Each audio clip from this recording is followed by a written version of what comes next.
Herkese merhaba, kanalıma hoş geldiniz. Yepyeni bir video ile yine sizlerleyiz.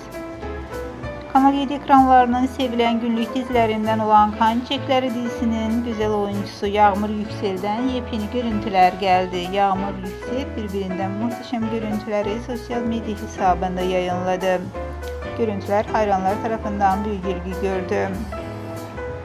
Fotolara ve video görüntülere kısa sürede binlerce beğeni ve yorum geldi. Biz de bu görüntüleri sizlere sunuyoruz. Umarız videomu beğenirsiniz.